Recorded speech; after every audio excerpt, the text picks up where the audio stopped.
Olá, boa tarde. Você já mentiu? Você pode até não querer admitir, mas você mente o dia todo. Mentimos falando e também deixando de falar. E muitas vezes mentimos para evitar uma briga. A mentira faz parte do nosso dia a dia e somos apresentados a ela na infância. Para debater a mentira, nós recebemos Madalena Feliciano, especialista em recursos humanos e gestão de carreira, e Alexandre Bess, psicólogo e escritor. Participe do nosso debate, mande suas perguntas através do nosso portal de conteúdo pela nossa página no Facebook. Boa tarde, obrigada pela presença, Alexandre, Madalena. Oi, Andressa. Então, hoje, vamos começar tentando entender, afinal, por que as pessoas mentem, por que mentimos. Bom, boa tarde, obrigado pelo convite, aqui a colega também. A mentira é sempre um problema. A introdução está muito legal, gostei muito da introdução. Né? Às vezes você tem que falar alguma coisa para preservar outra pessoa, mas é importante também porque a psicologia entende o seguinte: quando você mente, você foge do padrão da realidade. Você deixa de estar em contato com o seu eu e começa a viver uma fantasia. E até onde que essa fantasia vai começar realmente a ladear a sua vida de uma maneira permanente ou não?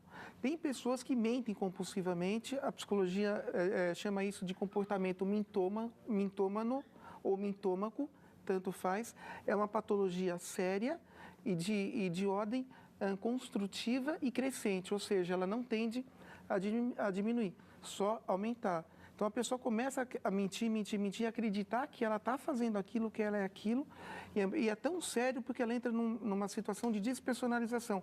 Ela começa a perder o seu caráter e a sua personalidade. Esse tipo de mentira não é indicado. Madalena. As pessoas mentem muito durante o dia todo. É bem colocado aí no início da matéria. 20 minutos, a cada 20 minutos você conta 3, 4 mentiras. Agora precisa ver qual é o nível dessa mentira. A gente tem uma mentira que é uma mentira branca, né? Não prejudica ninguém, não faz mal para ninguém. De repente eu fazer um elogio. O que você achou do meu vestido?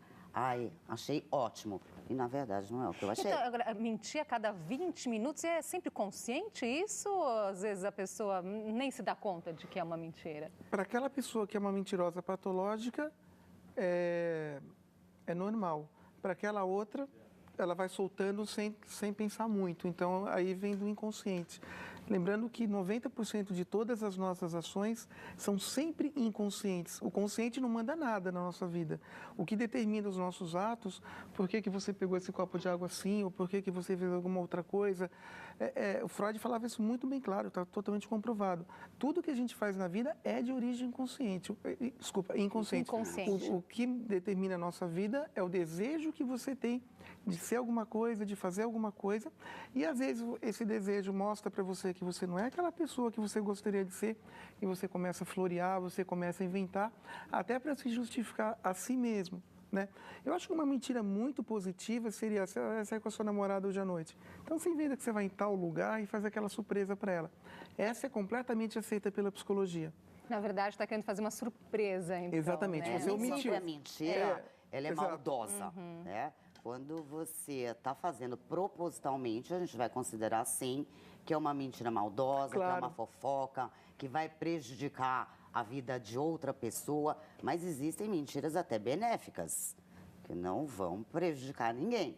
Obviamente, como colocou no vídeo, a gente acaba ensinando para os nossos filhos ou aprendendo dentro de casa. Pois é, que eu queria chegar nessa questão de mentir na frente das crianças, Tá. o que é um perigo, né, Alexandre? Veja, o que acontece é o seguinte, Andressa e Madalena, o caráter, ele se forma, ele começa a ser formado no feto e vai até os 7 anos de idade. A partir do 7º ano de idade, não existe mais personalidade a ser formada, ela já foi formada. Tudo aquilo que você vai ser no futuro já foi determinado nesse espaço de tempo. Muito bem. Se é uma criança que começou a ser... Existe uma diferença muito grande entre educação e criação. Vou falar rapidamente, consigo, 30 minutos, mas voa. Educação é a gente estar aqui sabendo conversar, sabe, um respeitando o tempo do outro, a gente saber comer, beber uma água, falar um idioma qualquer. É educação formal e também relacionada à escola, que não tem nada a ver com caráter. Tá? Lembrando que Ted Bundy, que foi um dos maiores psicopatas americanos que morreu na cadeira elétrica, em 1989, era formado em Direito, andava de Mercedes-Benz e era um psicopata muito educado. Então, isso é educação. Criação é outro processo. Criação está ligado ao processo de desenvolvimento psíquico. E aí que vai determinar a personalidade. Se é uma criança que aprendeu que na casa dela a mentira é normal, essa criança vai ser uma mentirosa no futuro. Pais mentirosos, crianças mentirosas. Não tenha né? sombra de dúvida. Criança segue o exemplo. Eu reprimo essas condições, veja, porque o que acontece? Você não tem que ficar mentindo para a criança. Porque qual que é o primeiro mecanismo que antecede o uso de droga? É a mentira. Você entendeu? Então, uma criança que sabe, foi criada com escuta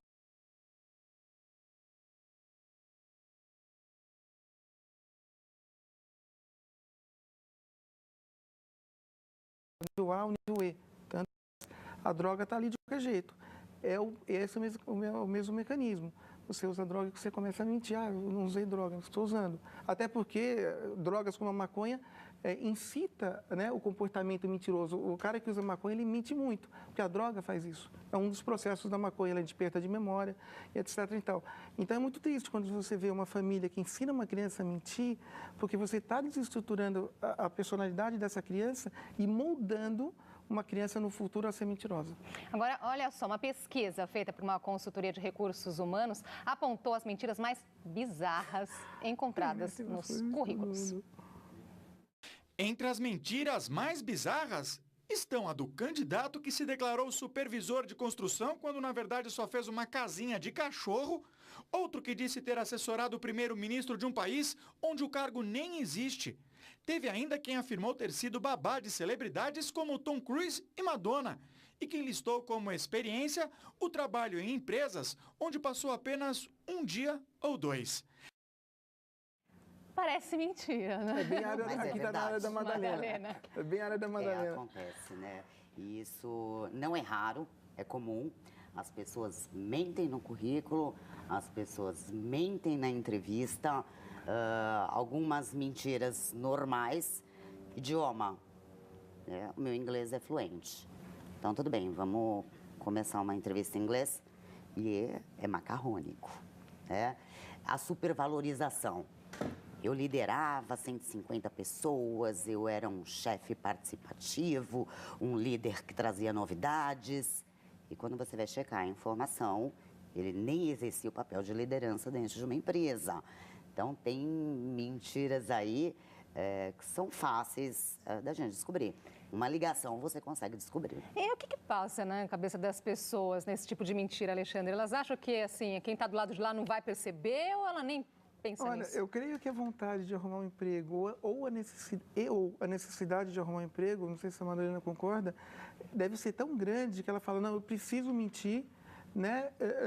Pode ter uma autovalorização também, mas eu mentindo acho que eu vou conseguir esse cargo, eu vou conseguir esse emprego. Naquele momento, Andressa, o que acontece é o seguinte, não existe associação mental daquela pessoa com o que a outra vai fazer. Ah, eu estou falando, eu vou conseguir esse emprego, eu vou conseguir. Se ela não se preocupa naquele momento em realmente se vai ser provado aquilo que ela alegou ter feito ou ter passado a experiência. Eu trabalhei 10 anos na loja tal, e de repente ficou um dia lá.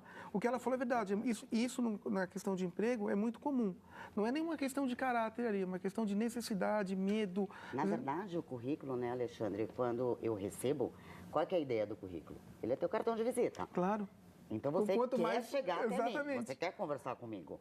É? E a pessoa acredita que num bate-papo informal, um bate-papo numa entrevista, numa reunião, ela vai me convencer do que ela está no currículo. Então, o currículo, muitas vezes, ele é mentiroso para criar a entrevista. Mas os especialistas estão preparados. Estão preparados de que forma, Madalena? Como detectar as mentiras? Olha, hoje existem treinamentos, existem cursos de linguagem corporal, detecção de mentira, microexpressão facial. Quer dizer, quando a pessoa está mentindo, geralmente ela fica nervosa, ela começa a suar, ela fica com o rosto mais avermelhado, ela não consegue parar na cadeira. E diferente do que falam por aí, a pessoa, se ele não olhou no teu olho, ele está mentindo. Mentira. Muitas vezes a pessoa olha no teu olho para ver se realmente você está ouvindo e entendendo o que ela está falando ou se ela vai ter que ser um pouco mais agressiva na contagem. O corpo de fala histórias. muito Sim, nesse o corpo sentido. fala. O grande lance é que, assim, acho que tem uma frase muito legal do Freud que ele falava o seguinte: não importa por mais elaborada que seja a mentira, ela sempre vai se vazar por algum poro, né? Porque você remete a um estado de tensão constante mesmo. E, além do que, você tem que ter uma memória muito grande, porque quando você fala uma coisa, um fato que aconteceu com você, é verdade, você vai lembrar aquilo o resto da vida. Quando você falou, estive com a Madalena no programa tal, será que você não esteve com a Madalena no programa tal? Então, você nem lembra que programa que foi, aonde que foi, né? Exatamente. Agora, ela está totalmente certa.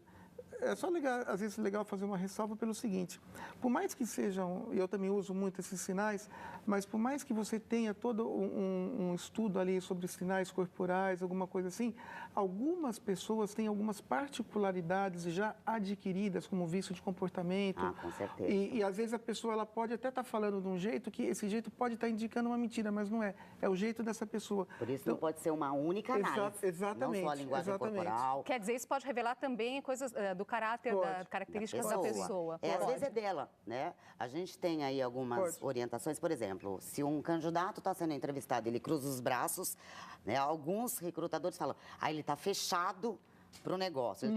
E às vezes está frio, o ar-condicionado está muito alto. Então, a gente tem várias situações para avaliar, desde o currículo, a postura, a linguagem corporal, o tom de voz e as referências anteriores, obviamente. Agora, vamos colocar aqui ainda nessa situação aí de trabalho, colocar uma situação aqui para vocês. Vamos supor que vocês, assim, recebem uma ligação, Tá. a pessoa do outro lado da linha diz o seguinte: olha, joga uma moeda para o alto e se essa moeda der coroa, você vai ganhar 15 euros. Deu cara. Você diz a verdade, Alexandre? No meu caráter, eu sempre digo. Eu também diria a verdade. Essa pesquisa foi feita, de fato, na Inglaterra e na Alemanha. E quando essa ligação foi feita na casa foi verdade. das pessoas, então, assim, 56% das pessoas realmente disseram a verdade. Eles perceberam que a pessoa dizia, olha, não, deu cara e eu perdi, que pena. Quando essa pesquisa foi feita nas empresas, no trabalho das pessoas, mudou completamente. Então, elas perceberam que aumentou muito o número de pessoas que disseram, eu ganhei os 15 euros. Então, fica aí a pergunta, né? Quando as pessoas estão em casa, elas costumam ser mais verdadeiras do que no trabalho? Foi isso que os pesquisadores aí levantaram. Concordo com a Madalena. Quando as pessoas atenderam a ligação no trabalho, elas mentiram. Porque você não pode No chegar... trabalho, O que você tem uma explica isso? concorrência maior. Né? No trabalho, você tem que se sobressair. Né? No trabalho, você tem que o tempo todo estar fazendo o seu marketing pessoal, trabalhando no seu processo de valorização. Né? E o ambiente corporativo, ele é competitivo. Então, mente-se mais. Concordo plenamente. Especialmente porque em casa é você, é o seu eu, né? Você está lá, é o seu ambiente, é o seu porto seguro, é a sua segurança. Você não tem que agradar a ninguém. E esses vínculos te levam a ser mais verdadeiro, talvez? Não tenho sombra de dúvida nenhuma. Agora, no trabalho, o que acontece também algumas pessoas, elas costumam realmente no trabalho, a partir do momento que entra no trabalho, elas tentam até esconder a própria personalidade, a própria identidade. Exatamente. De repente, o cara tem um comportamento de álcool, ele tenta esconder isso no trabalho, porque vai depor contra ele. Ele pode ser um ótimo profissional, mas ele não tem certas estruturas emocionais ali, que essas estruturas emocionais sendo reveladas podem realmente afastá-lo da sua profissão, porque todo mundo precisa do trabalho para sobreviver, né? É o seu meio de subsistência. Então, no trabalho, você adquire micro-personalidades das quais você não desenvolve em outros lugares. E você ser polido, você não gosta dela, mas não pode, não posso chegar para minha chefe e falar, te odeio. Nós precisamos para um intervalo agora e no próximo bloco nós vamos mostrar que o JC Debate foi às ruas saber das pessoas o que elas acham da mentira. Até já.